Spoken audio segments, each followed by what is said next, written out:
प्रिय छात्रों, कक्षा 10 विषय विज्ञान में पाठ धातु तथा अधातु में आज हम लोग धातुओं के रासायनिक गुणधर्म के बारे में पढ़ेंगे। तो सबसे पहला इसमें धातुओं का जो रासायनिक गुणधर्म है वह है कि धातुओं का वायु के साथ अभिक्रिया। धातुओं का वायु के साथ अभिक्रिया। धातु जो है वायु के साथ अभिक्रिया जब करता है तो क्या बनता है, इसके बारे में हम लोग पढ़ेंगे। जब कोई धातु वायु या ऑक्सीजन के साथ अभिक्रिया बनता है तो धातु ऑक्साइड बनता है, और जो धातु होते हैं वह कुछ ऐसे धातु हैं जो सामान्य ताप पर वायु के साथ अभिक्रिया नहीं करते हैं। उस अभिक्रिया को संपादित कराने के लिए हमको गर्म करना पड़ता है। तो जब कोई धातु वायु या ऑक्सीजन के साथ अभिक्रिया करता है तो धातु ऑक्साइड बनता है। सोडियम पोटेशियम अति क्रियाशील धातु हैं और ये सामान्य अवस्था में ही वायु के साथ अभिक्रिया कर लेते हैं। सोडियम और पोटेशियम इतने क्रियाशील हैं कि इनको हम खुले में नहीं रख सकते। जब हम इसको खुले में रखेंगे तो यह वायु के साथ तीव्रता से अभिक्रिया करते हैं और जलने लगते हैं। इससे बचने के लिए केरोसिन के तेल में रखते हैं। तो सबसे पहला ये सोडियम जो है जब वायु के साथ अभिक्रिया करता है तो सोडियम ऑक्साइड बनाता है Na2O। फिर पोटेशियम जो है वायु के साथ अभिक्रिया करता है तो K2O बनाता है। इसको बैलेंस करने के लिए हमको यहाँ पे 2 लिखना पड़ेगा। ये सोडियम और पोटेशियम जो हैं इतने क्रियाशील होते हैं कि इनको हम केरोसिन तेल में रखते हैं। ये सोडियम है, ये ऑक्सीजन है, दोनों क्रिया करेंगे तो सोडियम ऑक्साइड बनेगा, पोटेशियम ऑक्साइड बनेगा। अब जो है यही धातु जैसे मैग्नीशियम हुआ, कॉपर हुआ, एल्युमिनियम हुआ, ये सामान्य ताप पर वायु से अभिक्रिया नहीं करते हैं। ये वायु से तभी अभिक्रिया करते हैं जब इनको गर्म किया जाता है। तो जैसे मैग्नीशियम है, यह वायु के साथ अभिक्रिया सामान्य ताप पे नहीं करता है, इसको गर्म किया जाता है तो मैग्नीशियम ऑक्साइड बनाता है, MgO का निर्माण होता है। इसको बैलेंस करने के लिए यहाँ पे इसको क्या करना पड़ेगा, गर्म करना पड़ेगा। गर्म करने के बाद ही यह अभिक्रिया संपादित होगी। इसके बाद से ये मैग्नीशियम के बाद एल्युमिनियम है, जब ये वायु के साथ क्रिया करता है तो सामान्य ताप पे अभिक्रिया नहीं होती है। इसको भी गर्म करना पड़ता है। जैसे एल्युमिनियम हुआ, ये वायु के साथ अभिक्रिया करता है तो Al2O3 का निर्माण होता है, और ये अभिक्रिया गर्म करने पर ही होता है। गर्म करने पर, सामान्य ताप पर यह अभिक्रिया संभव नहीं है। अब इसको जब हम बैलेंस करेंगे तो यहाँ पे 2 लिखना पड़ेगा और यहाँ पे 3 लिख दें, और यहाँ पे जो है 4 लिखना पड़ेगा और यहाँ पे 2। इस तरह से यह जो है संतुलित रासायनिक समीकरण बनता है। एक और धातु है जैसे कॉपर, ये भी वायु के साथ अभिक्रिया सामान्य ताप पर नहीं करता है। जब हम इसको तीव्रता से गर्म करते हैं तब यह वायु के साथ अभिक्रिया करता है। जैसे Cu+O2 CuO, इसको अगर बैलेंस करना है तो यहाँ पर ये भी गर्म करने पर यह अभिक्रिया होती है। इसके अलावा ये जितने भी धातुओं की अभिक्रिया हम वायु के साथ कराए हैं, इसके अलावा जिंक है, आयरन है, इनको अगर हमको वायु के साथ अभिक्रिया कराना है तो उच्च ताप देंगे तभी ये वायु के साथ अभिक्रिया करेंगे, अन्यथा ये अभिक्रिया नहीं करेंगे। और कुछ ऐसी धातुएं हैं जो कम क्रियाशील होती हैं, जैसे सोना और चांदी, ये धातुएं कम क्रियाशील होती हैं और ये वायु के साथ अभिक्रिया नहीं करती हैं। तो ये धातुओं के रासायनिक गुणधर्म में सबसे पहला गुणधर्म क्या है? धातुओं का वायु के साथ अभिक्रिया। सोडियम और पोटेशियम सामान्य ताप पर वायु के साथ अभिक्रिया कर लेता है। मैग्नीशियम, एल्युमिनियम, कॉपर वायु के साथ गर्म करने पर अभिक्रिया करता है, जबकि जिंक, आयरन ऐसी धातुएं हैं जो वायु के साथ अभिक्रिया तभी करती हैं जब उनको तीव्रता के साथ गर्म किया जाता है। अब अगला जो हम लोग का हेडिंग होगा वह है धातुओं का जल के साथ अभिक्रिया।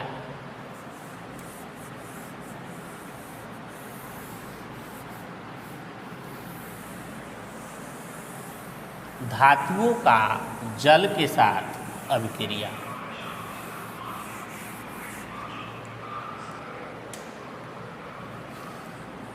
धातुओं का जल के साथ अभिक्रिया।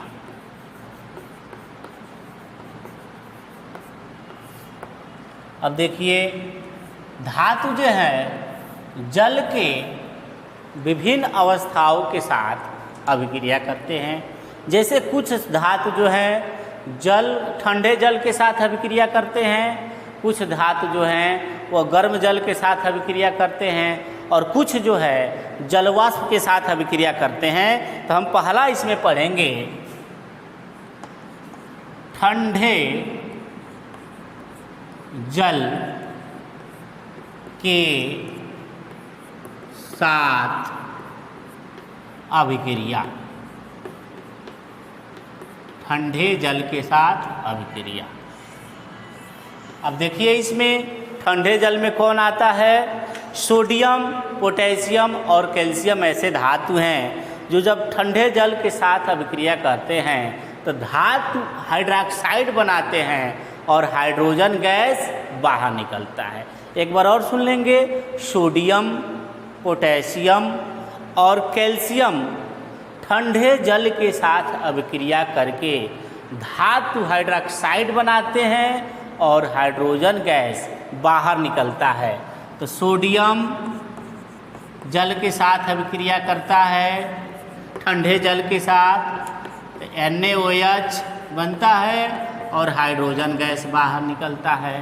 पोटेशियम ठंडे जल के साथ अभिक्रिया करता है तो KOH बनता है और हाइड्रोजन गैस बाहर निकलती है। कैल्शियम ठंडे जल के साथ अभिक्रिया करता है तो CaOH का ट्वाइस, जिसको हम कैल्शियम हाइड्रोक्साइड कहते हैं, बनता है और हाइड्रोजन गैस बाहर निकलती है। अब हम देखेंगे क्या ये अभिक्रियाएं संतुलित हैं। तो हाइड्रोजन, इधर सोडियम एक है, इसमें भी एक है, ऑक्सीजन एक है, ऑक्सीजन एक है, और हाइड्रोजन 2 यहाँ पर है और यहाँ पर 3 है। हाइड्रोजन को हम संतुलित करेंगे, संतुलित करने के लिए यहाँ पर 2 करेंगे, तो यहाँ पर भी हमको 2 करना पड़ेगा। और अब देखिए कितना हो गया, 2 और 2 4, यानी यहाँ पर हमको 2 कर देना पड़ेगा। यही काम इसमें भी कर देंगे हम लोग। ये बैलेंस हो गया। इसमें देखिए कैल्शियम एक है, इधर कैल्शियम एक है, यहाँ पे अगर हम 2 कर देते हैं तो ये हमारा हाइड्रोजन और ऑक्सीजन भी बैलेंस हो जाएगा। इस तरह से ठंडे जल के साथ सोडियम, पोटेशियम और कैल्शियम जब अभिक्रिया करता है तो sodium hydroxide, potassium hydroxide, calcium hydroxide बनता है और हाइड्रोजन गैस बाहर निकलता है, हाइड्रोजन गैस बनता है। अब ठंडे जल के बाद हम लोग गर्म जल के बारे में पढ़ेंगे, यानी दूसरा होगा आपका गर्म जल के साथ अभिक्रिया। गर्म जल के साथ अभिक्रिया। मैग्नीशियम, एल्युमिनियम, जिंक, आयरन, ये जब गर्म जल के साथ अभिक्रिया करते हैं, मैग्नीशियम जब गर्म जल के साथ अभिक्रिया करता है तो मैग्नीशियम हाइड्रोक्साइड का निर्माण होता है और इसमें भी हाइड्रोजन बाहर निकलता है। यानी इसमें क्या होगा, मैग्नीशियम गर्म जल के साथ, ये गर्म जल है के साथ अभिक्रिया करेगा तो MgOH का ट्वाइस बनता है और हाइड्रोजन गैस बाहर निकलती है। यह मैग्नीशियम गर्म जल के साथ अभिक्रिया करता है तो MgOH का ट्वाइस बनता है और हाइड्रोजन गैस बाहर निकलती है। इसको बैलेंस करना है तो यहाँ पर हम क्या करेंगे, 2 बना देंगे। अब गर्म जल के बाद जलवाष्प के साथ धातुओं की अभिक्रिया को पढ़ेंगे। जलवाष्प के साथ तीसरा क्या है, जलवाष्प। देखिए मैग्नीशियम, एल्युमिनियम, जिंक, आयरन, ये धातुएं जब जलवाष्प के साथ अभिक्रिया करती हैं तो धातु ऑक्साइड बनाती हैं और हाइड्रोजन जो है वह बाहर निकलता है। तो इसको देखिए, मैग्नीशियम है, यह जलवाष्प के साथ अभिक्रिया कर रहा है, जलवाष्प के साथ, तो MgO बनता है और हाइड्रोजन गैस बाहर निकलता है। यही एल्युमिनियम है, जब जलवाष्प के साथ अभिक्रिया करता है तो Al2O3 बनता है और हाइड्रोजन बाहर निकलता है। यही जो जिंक है, जब जलवाष्प के साथ अभिक्रिया करता है तो ZnO बनता है और हाइड्रोजन गैस बाहर निकलता है। धातुओं की अभिक्रिया थी जिसमें मैग्नीशियम जलवाष्प के साथ अभिक्रिया करता है तो मैग्नीशियम ऑक्साइड बनता है और हाइड्रोजन बाहर निकलता है। एल्युमिनियम जलवाष्प के साथ क्रिया करता है तो एल्युमिनियम ऑक्साइड बनता है और हाइड्रोजन बाहर निकलता है। जिंक जब जलवाष्प के साथ अभिक्रिया करता है तो जिंक ऑक्साइड बनता है और हाइड्रोजन बाहर निकलता है। इसको देख लेंगे क्या ये बैलेंस है कि नहीं। तो यह इक्वेशन बैलेंस है। यहाँ एल्युमिनियम 2 है तो यहाँ पर हम 2 कर देंगे और यहाँ पर 3 करेंगे और यहाँ पर भी हम क्या कर देंगे, 3 कर देंगे, तो यह भी बैलेंस हो जाएगा और ये वाला बैलेंस है। अब हम लोग और कुछ ऐसी धातुएं हैं जो जल के साथ अभिक्रिया नहीं करती हैं, जैसे सीसा, चांदी, सोना, कापर, ये ऐसी धातुएं हैं जो जल के किसी प्रकार से अभिक्रिया नहीं करती हैं।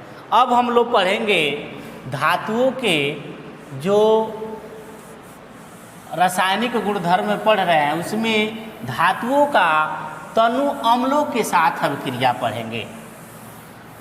धातुओं का तीसरा, धातुओं का तनु अम्लों के साथ अभिक्रिया।